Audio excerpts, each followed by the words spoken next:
Oh boy. Wow. Hello everybody, welcome to the Wonky Angle, where I talk about electronic music, both new and old. And today I'm talking about the new album from Skee Mask, Pool. Okay, so I was not prepared for this one. For those who have not heard of this guy, Skee Mask is the alias for German artist Brian Mueller. When this guy dropped his second album, Compro, in 2018, he seemingly turned from some random, obscure newcomer to one of the most critically acclaimed artists working in electronic music right now, pretty much overnight. Or at least I remember it felt like the guy just totally came out from out of nowhere with all this buzz. Even if his debut album, Shred, got some decent attention in 2016 as well, and he'd been around for a while before that. That album's just okay, by the way. But Compro itself very much lived up to the hype. A mix of all sorts of styles, from ambient to techno to breakbeat to drum and bass and whatever else, creating a fairly muted and subtle atmosphere, but one that was super well enveloping and had plenty of bangers too. Guy already had his own sound nailed down, even if a lot of it was indebted to countless artists from the 90s. He happened to put his own spin on them that he could call Ozone, and you could fairly easily recognize from a distance. And he proved with that album that he was really versatile too. All 12 of those tracks had their own distinct feel to them apart from each other. Not only did it end up becoming one of my favorite albums of 2018, I even ended up highlighting it as an essential album of the whole 2010s decade. I think pretty much all of us were looking forward to seeing what he was going to end up doing next. Though there was a little part of me who was worried he might be a flash in the pan who only got that magic to work the one time. Especially given I didn't think his debut was anything special. But when someone hit me up about this album the day it dropped, also pretty much out of nowhere and with no prior announcement that I could see, aside from a few tweets like sorta hinting that it existed, even this thing stretching on for like over 100 minutes and 18 tracks, I just bought it off of Bandcamp immediately the second I knew it existed. This album is also supposedly going to be Bandcamp exclusive for a while, and he has no plans to ever put it on Spotify or other streaming services, which I'm all for that. Bandcamp is by far the superior platform and actually, pays artists more than fractions of pennies. If you're gonna throw your weight behind one platform like this, you may as well make it the best one. But as for how the album itself turned out, well, may as well not beat around the bush. It turns out Compro was not a fluke.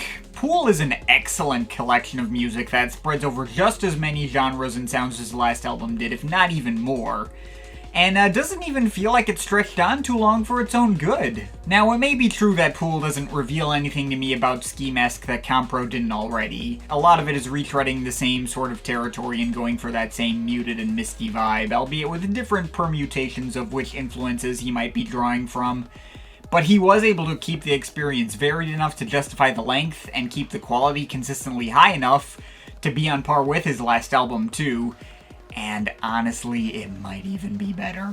Well, there are some departments in which Compro does still have a leg up on it. Pool obviously doesn't have the same long-term benefit of familiarity like Compro does, and I don't think its high points are as high. There's no track on here that hits the level of unparalleled greatness of Fly-By VFR, or a melody or groove that really sticks in my head long-term to the extent of, say, Rev 8617 or Session Ad. But man, there are just no misses or even mediocre cuts on this thing. Its worst moments are maybe a cut or two that aren't that memorable on their own and blend into the cut they immediately follow. And again, I never at any point felt the length of this one got to be too much. It's just a wall-to-wall, really engaging and exciting listen that was great when I first heard it and only got better the more I heard it. So, may as well go through individual tracks. We got a lot to cover.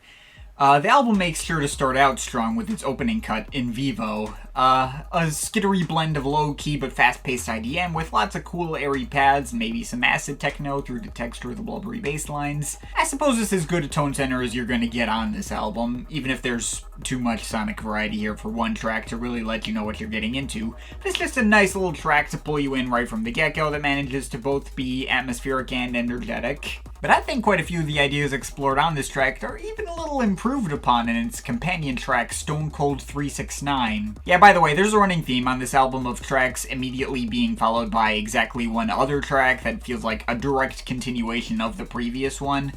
quite a few, like, pairs of companion tracks like this. But yeah, Stone Cold 369, this is kind of like a fully ambient continuation of the opener. Got all these quick bass arpeggios running underneath everything and matching the opener's pace, but all the synth pads on top get a lot more expansive and prettier, getting some pretty strong ochre vibes out of this, especially when the synth pads start to resemble string washes, and that is only a good thing. One of those tracks I thought was pretty good when I first heard it, but has only gotten better and better with every listen. Next you got LFO, which is unfortunately not a cover of the classic track by the band of the same name, but it is a nice little, like, cut of flickering moody pads, low-key tapping IDM percussion, and lots of whooshing and whirring electric synth effects. Definitely creates some nice laid-back atmosphere. RDVNE Dub. Meanwhile, that track's more banger-centric, got a lot of fast-paced thumping techno beats with a few little touches of acid synths and some progressions of echoing synth plucks that fittingly give off a strong dub techno vibe, a la Basic Channel. I'll admit this track got somewhat diminishing returns with repeat listens. When I first heard it, it was one of my favorites, but after 5 listens it kinda ended up blending into the background and not much of a standout. Though it also grew right back on me immediately after I tried to mark it as my least favorite cut on this project. Like, picking a least favorite cut on this project has been really difficult, since whenever I thought I settled on one, it ended up, like, really working for me on the next listen. I'll tell you what though, following track CZ3000 Dub was never in consideration for the lowest point. All the shuffling beats going up against all these echoing layers of sparkling, crystalline synth melodies created such a beautiful vibe that can be both chilling and comforting. It feels like I'm playing some kind of ice level in a racing video game or something. But as great as all these other tracks on here were so far, I think DJ Camo Bro was the first track on here that, like, legit floored me. The gated synth melodies blipping on every 16th note going up against all these whooshing synth pads created a lot of awesome build-up. And when those pads really start to get a lot more expansive and go over this much more banging breakbeat, oh my freaking god, it's like legit epic. And this track just keeps evolving and changing over time, switching up its percussion patterns every few bars, fading elements in and out. I think there's even some, like, really watery piano textures way in the background. This was my favorite cut on the album when I first heard it, though I'll admit, even there it's not by much, and I think there's quite a few others that are able to match it.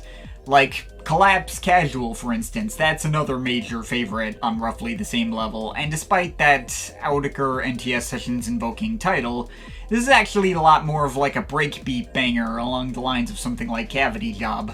All these super crisp and brittle drum breaks going over some dissonant, reverb-covered synth licks and maybe some buzzing electric whirs that sort of add some more melody.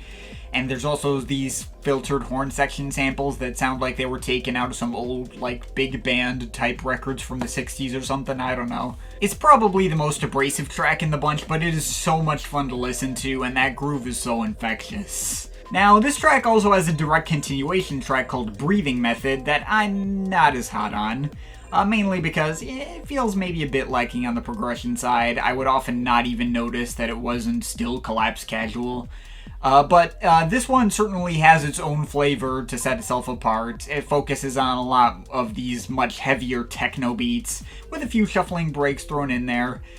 There's pretty much no melody aside from maybe a spooky horror movie synth pad or something that, like, just appears way in the background. It's basically just one massive percussion romp, but hell, it undeniably bangs just as hard as the track it immediately follows, if not even harder. Like, the fact that this was one of the tracks in consideration for the least favorite spot just goes to show how high the standards of quality are on this thing, and even that one felt wrong since it was probably the heaviest banger on the album, and I gotta give it props in that regard. But after all these big epic bangers, we gotta take it down a notch for a bit. So we get to, like, ambient dub sort of cuts. First there's Ozone, which isn't much more than very simple echoing loops of whirring, smoky synths that don't really change much over time, besides maybe being joined by a low-key, dubby drum break later. But that lead melody loop is one of the most easily memorable melodies on the album, still ended up becoming a favorite. And then that sort of has a companion track in Rio Dub, another track that kind of sticks to the same style, but has a more lighthearted and even slightly jazzy approach to its echoing blur of synth melodies.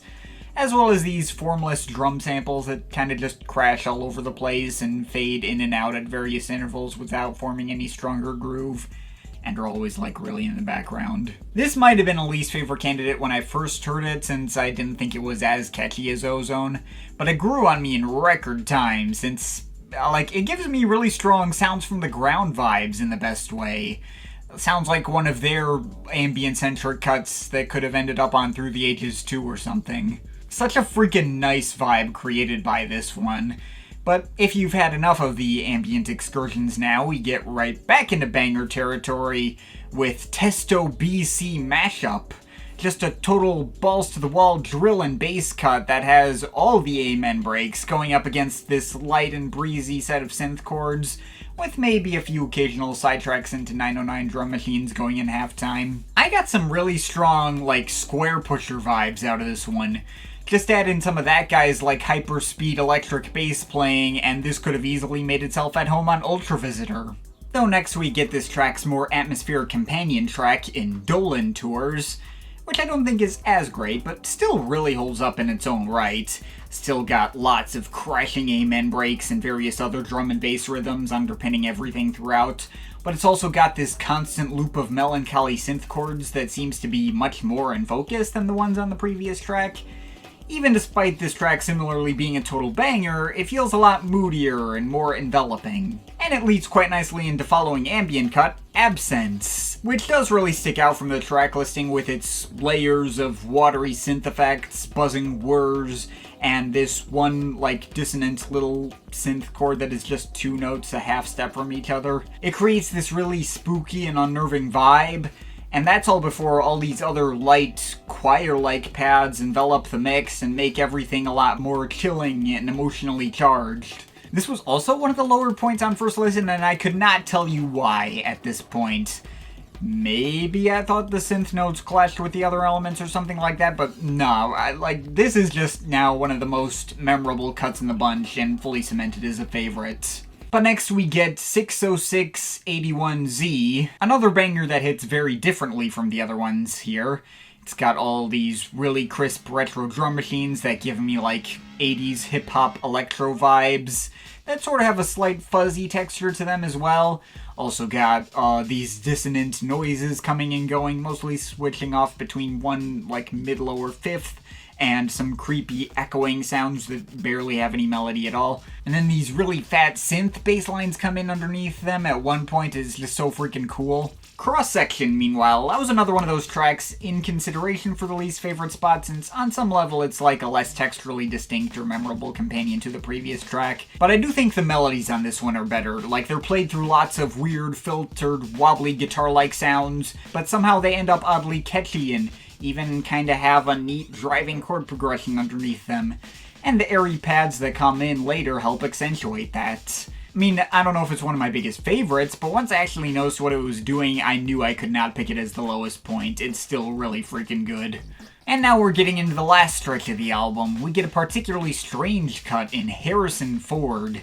That cycles through a bunch of different sounds, starts out mostly focusing on a mix of hyper-speed, skittery, gated synth chords, and a mix of old-school drum machines, but then it introduces all these moody ambient pads and other synth melodies that make everything sound a lot warmer and smoother than it used to. There's one synth texture in the background at one point that sounds like an 80s guitar solo, and then the main synth groove just totally switches texture into all these various bell noises for a while. And there's even some break beats thrown in there for half a second. It's probably the most off-the-wall cut in the bunch, but in the best way, and not in such a way that feels like it doesn't fit on the album. In fact, it flows perfectly into following track Pepper Boys, which carries out a very similar groove in double time to that one, but makes it even more propulsive and kinda has the feeling of an old artificial intelligence era IDM cut, with its mix of skittering 808 beats, enveloping washes of dramatic but light and atmospheric pads, and even some acid synths for extra texture. I wonder if this track's title is a reference to the Speedy J track, Pepper. Certainly this track could have made itself at home on that guy's Ginger album, and that is only a good thing. And that leads us to the closer, Fourth. Closing on a more laid-back note, because, of course, But this track has a much jazzier and more abstract bend to it, like a more low-key and offbeat but also more memorable companion to Compro's Closer. It's based around a loop of all these electric Rhodes pianos forming all these playful chords and ebbing and flowing without much of a defined pulse. And maybe some barely present cymbal textures way in the background. This already makes for a really cool effect in and of itself, but then there's also this one moment in the last minute and a half or so that brings in all these jazzy drum breaks, and that's awesome too. The track maybe ends a tad abruptly, but honestly not to such an extent that feels bothersome or even unfitting. This is just an excellent closer. And yeah, that's every track on Pool. Yeah, this thing is just freaking rock solid from start to finish. If you like electronic music that has this kind of low-key moody atmosphere but still has so many good banging grooves, I can't imagine you won't at least find a good handful of tracks that really hit for you. Whether you're more into the bangers or the ambient cuts, there's not a single miss. And you know how I've been talking about all these tracks that could have been a pick for least favorite but had some element I really liked and prevented me from picking it? You may have noticed that I ended up not picking a least favorite at all as a result. I just couldn't decide on one and decided not to pick one at all. There are no tracks on here that aren't at least, really good. And again, though I would understand if other people said it ran on too long for them, for me the 100-minute length was not nearly as much of a commitment as it looked like it would be on the outside. This album goes by surprisingly quickly. I could easily feel like putting it right back on again after it's finished. And sure, I may have more capacity for longer albums than I think most people do, but I've also heard albums that run on half the length of this one but feel like they drag on even longer. Pool may not be a perfect album. Once again, I did feel like this album sort of rehashes a lot of similar territory that Compro already explored. And again, there's no one track on here that I think quite hits the level of that album's absolute best, even if several of them come very close. And my previously held opinion that Skee Mask's style is entirely indebted to styles and sounds from artists from the 90s still holds true. I'm not going to make any bold statements saying that this is going to be like, oh, this is the future of electronic music, or some kind of game-changing modern classic. No, like I said, I think it's too indebted to the classics of old to be one in its own right. But it still has such a good grasp on what made all those old classics work, and does these sounds phenomenally well. And even if in some ways this could feel like he's just making Compro again, this also feels like a bigger and better expansion on what he accomplished on that album. And he pulled it off in such a way where it felt almost effortless. Like he can just make material as good as the stuff on Compro on the regular. If his last album proved how much talent and potential he had, this one proved that he's got the consistency to be in it for the long haul. I think he could get away with going the route of, Plaid or Spunkshine, where all his albums focus on fundamentally similar formulas and mixes of sounds, but have just enough variety and execution and influence to get me excited to see what he'll have up his sleeve next. And I suspect this is probably the way his career might end up going longer term, though I also wouldn't mind a random left turn or some evolution into new territory if he so feels like doing that either. But as for now, this hit for me in a similar way that last Monolake album at the end of last year did, and even better. Archaeopteryx, that one got slightly diminishing returns after my review. It feels longer despite actually being 10 minutes shorter. There's certainly the possibility that Pool could also shrink on me later, but in my listens leading up to this video, it's only grown on me more and more. And even right from first listen, I don't think I would have had any trouble naming this as my favorite album of 2021 so far. Not much else to say. I think Pool is flat out excellent, and I'm overall just barely letting this get away with a solid 9 out of 10. But of course, this is just my opinion. You can feel free to disagree with it, but I'd like to hear your thoughts, so leave the comments in the comment thing down there. Shout out to my Patreon supporters, they're awesome people. You want to add yourself to that list or make me review something, link to my Patreon is in the description. But yeah, that's pretty much it. That's all for today. See you next time.